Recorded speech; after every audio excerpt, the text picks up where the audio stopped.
మీ అందరి అభిమాన నాయకుడు, దురదృష్టమైన ఎమ్మెల్యేగా గెలవలేదు కానీ అసలు ఎమ్మెల్యే అంటే ఎలా ఉండాలి అంటే నిత్యం ప్రజల మధ్య ఉండే సంద్ర వెంకట వీరయ్యలాగా ఉండాలి.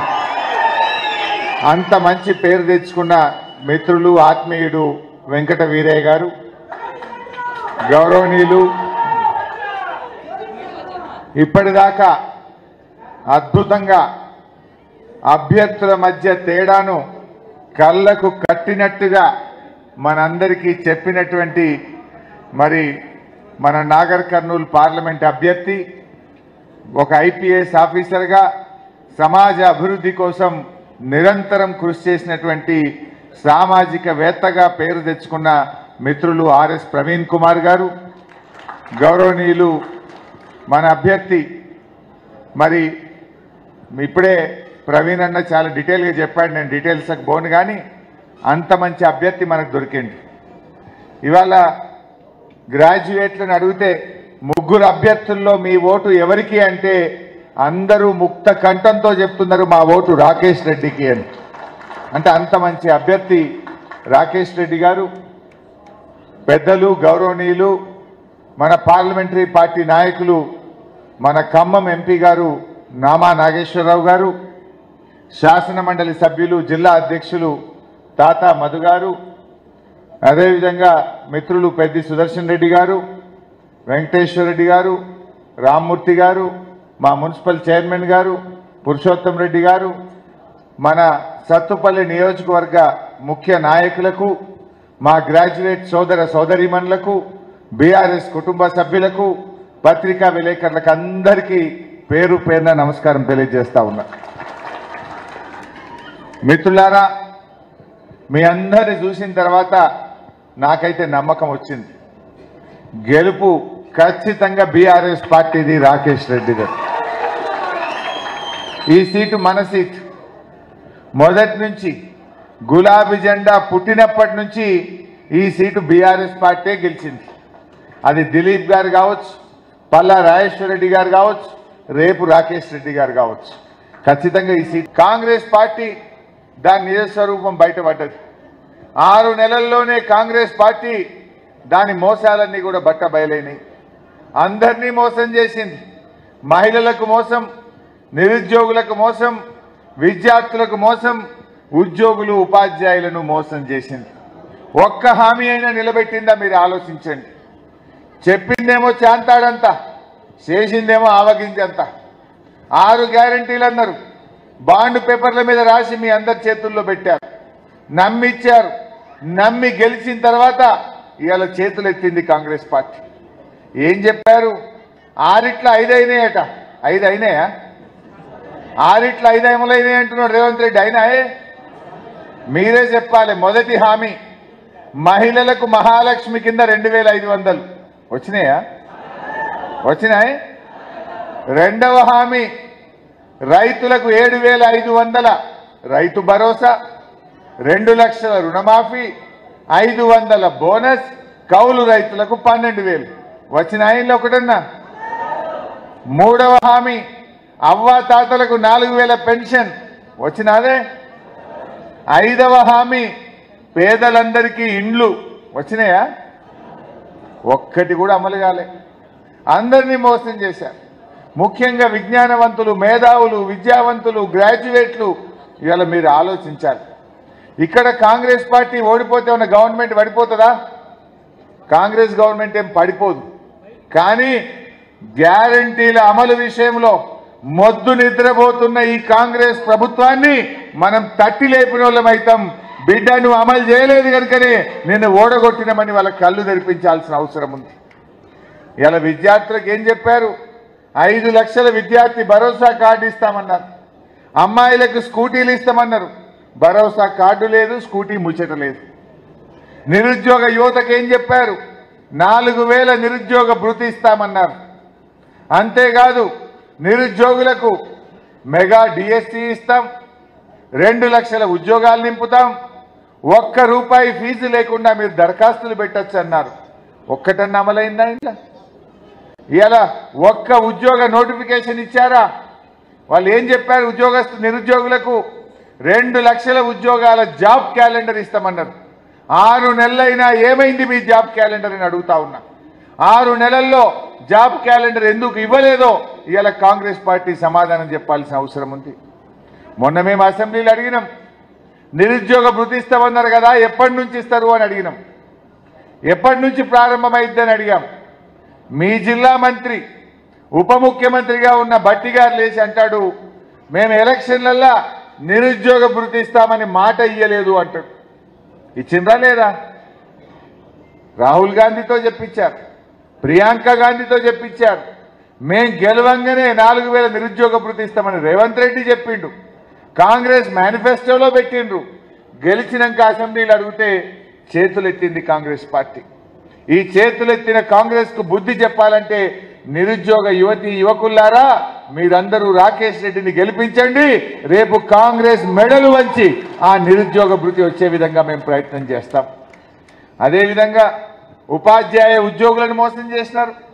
మేనిఫెస్టోలో మేము డిఏలు ఇస్తామన్నారు, 4 డిఏలు ఇస్తామన్నారు. గెలిచి 6 నెలలైనా ఉద్యోగస్తులకు ఇచ్చే డిఏ ఇప్పటిదాకా ఇయ్యలే. 4 డిఏలు పెండింగ్లో ఉన్నాయి. ముఖ్యమంత్రి మీటింగ్ పెట్టి రేపటి కేబినెట్ మీటింగ్లో నిర్ణయం తీసుకుంటాం, మీ డిఏలు ఇస్తామని చెప్పిండు. కానీ ముఖ్యమంత్రి మాట ఇచ్చినా మేనిఫెస్టోలో పెట్టినా ఇవాళ ఉపాధ్యాయ ఉద్యోగులకు డిఏలు రానటువంటి పరిస్థితి ఉన్నది. ఉపాధ్యాయుల మీద లాఠీ చార్జ్ చేస్తూ ఉన్నారు. అన్ని రకాలుగా ఈరోజు కాంగ్రెస్ నిజస్వరూపం బయటపడ్డది. ఒక్కటే ఆలోచించాలి మేధావులు, మీరంతా గ్రాడ్యుయేట్లు. రేపు మేము అసెంబ్లీలో పోరాటం చేయాలి. రేపు మేము పోరాటం చేయాలంటే ప్రశ్నించే గొంతు రాకేష్ని గెలిపిస్తే రేపు మేము గట్టిగా కొట్లాడగలుగుతాం. బిడ్డ, నువ్వు నిరుద్యోగులను మోసం చేసినావు, ఉపాధ్యాయ ఉద్యోగులను మోసం చేసినావు, విద్యార్థులకు అన్యాయం చేసినావు. మహాలక్ష్మి ఇవ్వలేదు కనుకనే మేధావులంతా నిన్ను ఓడగొట్టిందని బల్లగుద్ది రేపు అసెంబ్లీలో మాట్లాడగలుగుతాం. లేదంటే రేవంత్ రెడ్డి ఏమంటాడు? ఏమే హరీష్ రావు, నువ్వు బాగానే మాట్లాడుతున్నావు, నేను 2500 ఆడపిల్లలకు ఎగ్గొట్టిన, తులం బంగారం ఎగ్గొట్టిన, నేను నిరుద్యోగ భృతి ఎగ్గొట్టిన, రుణమాఫీ ఎగ్గొట్టిన, అయినా నాకే ఓట్లేసిండ్రు అంటాడా? అనడా? రేపు అవన్నీ అమలు కావాలంటే ఇగో కాంగ్రెస్ అబద్ధాలకు ప్రజలు బుద్ధి చెప్పిండ్రు. నీ అబద్ధాలను, నీ మోసాలకు గ్రాడ్యుయేట్లు, మేధావులు నీకు బుద్ధి చెప్పిండ్రు అని మేము చెప్పగలిగితే అప్పుడు వాళ్ళు కళ్ళు తెచ్చే అవకాశం ఉంటుంది. ఆలోచించండి. మల్లన్న సంగతి ఏందో ప్రవీణ్ అన్న చెప్పిండు, ఇక నేను మళ్ళీ దాని గురించి చెప్పాల్సిన అవసరం లేదు. మరి ఇంత మంచి అభ్యర్థి ఉండగా మనం అటువంటి వాళ్ళకు ఓటేయడం అవసరమా? ఇవాళ ఏమైంది? మీరందరూ కూడా వ్యవసాయ కుటుంబాల నుంచి వచ్చిన వాళ్ళే. వడ్లకు బోనస్ ఇస్తామన్నారు, 500 ప్రతి క్వింటాల్కు ఇస్తామన్నారు. ఏమంటున్నారు ఇప్పుడు? సన్నాలకే ఇస్తారట, సన్నాలకే ఇస్తామంటాడు. ఒక మంత్రి అంటాడు సన్నాలకే ఇస్తున్నామన్నాడు, ఇంకో మంత్రి అంటాడు సన్నాలతో ప్రారంభమైంది భవిష్యత్తులో దొడ్డు వడ్లకు ఇస్తాము అంటాడు. ఇంకో మంత్రి కోమటిరెడ్డి వెంకటరెడ్డి అంటుండు మేము దొడ్డు వడ్లకు ఇయ్యమని ఆడ చెప్పినాము అంటుండు. మరి దొడ్డు వడ్లకు ఇయ్యమని చెప్పలేదంటే వడ్లకు బోనస్ ఇస్తామని చెప్పచ్చు కదా. సన్నాలకే ఇస్తామంటే దొడ్డు వడ్లకు ఎగబెట్టినట్టా కాదా? అసలు తెలంగాణలో పండేదే 90% దొడ్డు రకం వడ్లే వండుతాయి. మీరు వడ్లకు బోనస్ ఇస్తామని ఎలక్షన్లో చెప్పిండ్రు, ఇప్పుడేమో సన్నాలకు మాత్రమే బోనస్ ఇస్తామంటున్నారు. అంటే ఇది రైతుల్ని మోసం చేయడం. మీరందరూ కూడా ఆలోచించాలి. రైతు కుటుంబాల నుంచి వచ్చిన వాళ్ళు, రైతులకు అన్యాయం చేస్తున్న ఈ కాంగ్రెస్ పార్టీకి బుద్ధి చెప్పాలి. నిజంగా కొనేది ఉంటే కోమటిరెడ్డి వెంకటరెడ్డి గారు మీరు అంటున్నారు మేము దొడ్డు వడ్లు కొనమని ఏడ చెప్పలేదు కదా అని అతి తెలివి చూపిస్తున్నావు. మరి చెప్పు సూటిగా, ఈ వానకాలంలో వచ్చే దొడ్డు వడ్లు, సన్న వడ్లు, అన్ని రకాల వడ్లకు బోనస్ ఇస్తామని చెప్పు స్పష్టంగా. అసెంబ్లీ సాక్షిగా నిరుద్యోగ భృతి మీద చేతులెత్తినారు. నిన్నటి కేబినెట్ మీటింగ్లో వడ్లకు బోనస్ విషయంలో చేతులెత్తి ఇంకా సిగ్గు లేకుండా రైతుల్ని మోసం చేయాలని ప్రయత్నం చేస్తున్నారు. ఇదే వెంకటరెడ్డి గారు రైతు బంధు రాలేదంటే చెప్పుతో కొట్టుమని రైతుల్ని అవమానపరిచే విధంగా మాట్లాడతారు. ఇదే వెంకటరెడ్డి గారు దొడ్డు వడ్లు కొనలేదని మాట్లాడుతుండు. మరి నీ సహచర మంత్రి పొంగిలేటి గారు, తుమ్మల గారు సన్నాలే కొంటమంటున్నారు తప్ప దొడ్డు కొంటమని మాట్లాడలేరు. దానికి నీ సమాధానం ఏందో తెలంగాణ రైతులకు చెప్పాలని చెప్పి నేను డిమాండ్ చేస్తా ఉన్నా. మిత్రులారా ఆలోచించండి. ముఖ్యంగా ఈరోజు తెలంగాణకు ఒక గొంతుక బీఆర్ఎస్ పార్టీ. ఇదే మన ఖమ్మం జిల్లాలో ఆ రోజు 7 మండలాలు లోయర్ సీలేరు పవర్ ప్రాజెక్టు ఆంధ్రాకి అప్పచెప్పింది కాంగ్రెస్ బీజేపీ వాళ్ళు కాదా? ఆ రోజు కొట్లాడింది ఈ గులాబీ జెండా కొట్లాడింది. ఎట్లా కలుపుతారు? మా భద్రాచలంకు పార్కింగ్ స్థలం ఉండదు, మా రాముల వారి గుడికి వచ్చే భక్తులకు బండి పెట్టడానికి జాగ లేకుండా చుట్టూ మీరు ఎట్లా అప్పచెప్తారని కొట్లాడింది బీఆర్ఎస్ పార్టీ. కానీ అప్పచెప్పింది, బిల్లు పెట్టింది బీజేపీ, మద్దతు ఇచ్చింది ఈ కాంగ్రెస్ పార్టీ. ఇదే రాహుల్ గాంధీ, ఇదే కాంగ్రెస్ పార్టీ మన ఖమ్మం జిల్లాకు ఆ రోజు అన్యాయం చేసింది. ఇప్పుడు మళ్ళీ కుట్రలు జరుగుతున్నాయి. జూన్ 2వ తారీఖు వస్తున్నది. ఇంకొక 5 రోజులైతే తెలంగాణ వచ్చి 10 రోజులు కాబోతా ఉంది. 10 సంవత్సరాలు కాబోతా ఉంది. 10 సంవత్సరాలు ఆ రోజు ఏం పెట్టిందంటే జాయింట్ క్యాపిటల్గా హైదరాబాద్ను పెట్టారు. హైదరాబాద్ను జాయింట్ క్యాపిటల్ పెట్టారు. ఇప్పుడు మళ్ళా కొత్తగా స్టార్ట్ చేసిండ్రు. ఇంకా 10 ఏళ్ళు జాయింట్ క్యాపిటల్ పెట్టాలనా?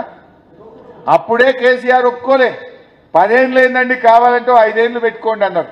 కానీ ఇదే కాంగ్రెస్ పార్టీ 10 ఏళ్ళు ఆంధ్రాకు తెలంగాణకు జాయింట్ క్యాపిటల్గా హైదరాబాద్ను పెట్టారు. మళ్ళీ ఇప్పుడు స్టార్ట్ చేసిండ్రు, ఇంకా 10 ఏళ్ళు పెంచాలనా? మన హైదరాబాద్ మనకు దక్కాలంటే, హైదరాబాద్ మీద పూర్తి హక్కులు మనకు రావాలంటే ప్రశ్నించే గొంతు రాకేష్ని గెలిపియండి, పెంచకుండా మేం కొట్లాడతాం.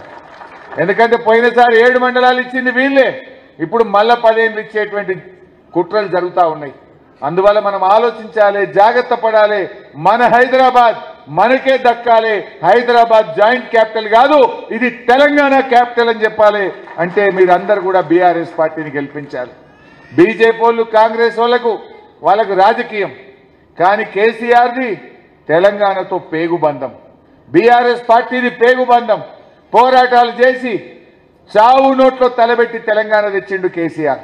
అందుకే తెలంగాణ హక్కుల కోసం, తెలంగాణ ప్రయోజనాల కోసం నిజాయితీగా పోరాడే ఒకే ఒక్క పార్టీ బీఆర్ఎస్ పార్టీ.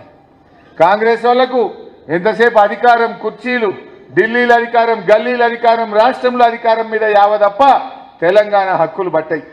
నిజంగా ఆ రోజు మీరు గట్టిగా రాజ్యసభలో బిల్లును అడ్డుకుంటే 7 మండలాలు ఇవాళ ఆంధ్రాకు పోవునా అని నేను అడుగుతా ఉన్నా. 7 మండలాలు అప్పచెప్పడంలో దొందే. ఈ కాంగ్రెస్ బీజేపీలు కలిసే ఈ ఖమ్మం జిల్లాకు, తెలంగాణకు తీవ్రమైన అన్యాయం చేశారు. ఇలా బీజేపీ కొత్త కుట్ర చేస్తుంది. హైదరాబాద్ను కేంద్ర పాలిత ప్రాంతం చేస్తారట, హైదరాబాద్ను యూటీ చేస్తారట. హైదరాబాద్ లేని తెలంగాణ ఉంటుందా? తలలేని మొండం లాంటి తెలంగాణ అవుతుంది. తలలేని మొండం అయిపోతాం మనం. హైదరాబాద్ లేకపోతే ఖమ్మం అభివృద్ధి ముందుకు పోతుందా? సత్తుపల్లి అభివృద్ధికి నిధులు అందుతాయా? ఇవాళ కుట్రలు జరుగుతూ ఉన్నాయి.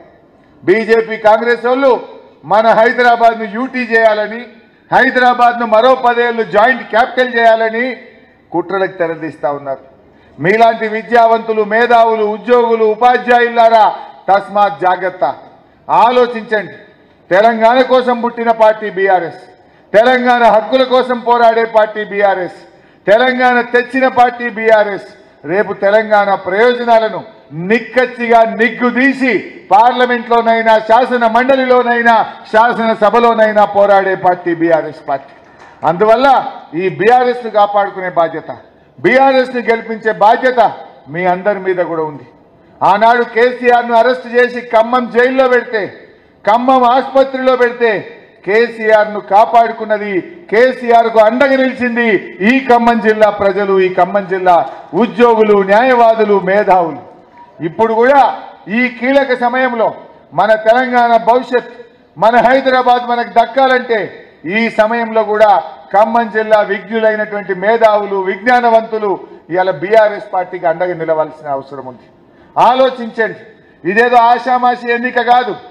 మన భవిష్యత్, మన రేపటి తలరాతలు మార్చే మన పిల్లల భవిష్యత్, మన తెలంగాణ భవిష్యత్తు బాగుండాలంటే ఈరోజు మనందరం కూడా మరి బీఆర్ఎస్ పార్టీని కాపాడుకునేటువంటి బాధ్యత మనందరి మీద ఉన్నది. ఇవాళ కాంగ్రెస్ పార్టీ ఈ ఎన్నిక ఓడిపోయినా వాళ్ళ గవర్నమెంట్ ఏం పడిపోదు. కానీ ఈ రాష్ట్ర ప్రయోజనాలు, ఈ ప్రజలకు ఇచ్చిన హామీలు అమలు కావాలంటే ఈ కాంగ్రెస్ పార్టీకి కర్రు గాల్చి వాత పెట్టాల్సిన అవసరం ఉంది. అందువల్ల విద్యార్థులు, యువకులు అందరూ కూడా 27వ తారీఖున తప్పకుండా మీరు ఓటింగ్లో పాల్గొనండి. మీ ఓటు ఒక ఆయుధం. మీ ఓటు తెలంగాణ భవిష్యత్తును నిర్ణయిస్తుంది. మీ ఓటు మీ గ్రాడ్యుయేట్లకు కాంగ్రెస్ ఇచ్చిన మాటలు అమలు చేయించడం కోసం మీ గొంతుకై రాకేష్ రెడ్డి శాసనసభలో శాసన మండలిలో మరి మేమందరం కూడా గర్జిస్తాం. దానికోసం తప్పకుండా మీరు ప్రతి ఒక్కరిని కూడా కలవండి. బీఆర్ఎస్ కార్యకర్తలారా ఈ 3 రోజుల్లో సత్తుపల్లి నియోజకవర్గంలో ఉన్న ప్రతి గ్రాడ్యుయేట్ ఓటర్ను కలవండి. బయట ఉన్న వాళ్ళకి ఫోన్ చేయండి, వాళ్ళని అభ్యర్థించండి, ఓటు ప్రాధాన్యత వివరించండి, రాకేష్ రెడ్డి గొప్పదనం గురించి చెప్పండి. ఆ ఓటు రాకేష్ రెడ్డికి పడే విధంగా ఈ వచ్చే 4-5 రోజులు అందరూ కూడా గట్టిగా కృషి చేయాలని చెప్పి కోరుతా ఉన్నా. వారి నంబర్ పైనుంచి 3వ నంబర్ బ్యాలెట్ పేపర్లో 3వ పేరు రాకేష్ రెడ్డి గారి పేరు ఉంటుంది. దానికి ఎదురుగా ఉండే బాక్స్లో ఒక గీత, పైన కొమ్ము పెట్టినా చెల్లదు, టిక్కు పెట్టినా చెల్లదు, స్ట్రైట్గా ఒక గీత గీస్తే అది మీరు రాకేష్ రెడ్డి గారిని ఆశీర్వదించినట్టు అవుతుంది. అందువల్ల మీరందరూ కూడా దయచేసి 27 నాడు రాకేష్ రెడ్డి గారికి ఓటు వేసి ప్రథమ ప్రాధాన్యత ఓటు వేసి వారిని దీవించాలని. మరి మా వెంకట వీరయ్య గారు చాలా మంచి ఆర్గనైజర్. వారు ఇటు పట్టణంలో కానీ గ్రామాల్లో కానీ మీ అందరినీ టీములుగా చేసి ప్రతి ఓటరుకు రీచ్ అవుతున్నారని తెలిసింది. అట్లీస్ట్ వీరయ్య గారు మనకు ఎమ్మెల్యేగా లేకపోవడం బాధగా ఉన్నది. ఒక ఎమ్మెల్సీగా రాకేష్ రెడ్డి గారు వస్తే మీ సగం బాధనన్న తీరే అవకాశం ఉంటుంది. మీ కష్టాల్లో మీ పనుల్లో ఎక్కడ ఏ పనున్నా ఒక ఎమ్మెల్సీగా ప్రోటోకాల్తో ఉండి మరి మీ అందరికీ అండదండగా రాకేష్ రెడ్డి ఉంటాడు కనుక వీరయ్య గారికి తోడుగా ఉంటాడు. వీరయ్య గారి అడుగు జాడల్లో నడుస్తాడు కనుక రాకేష్ రెడ్డి గారిని మీరందరూ దీవించాలని కోరుతూ జై తెలంగాణ.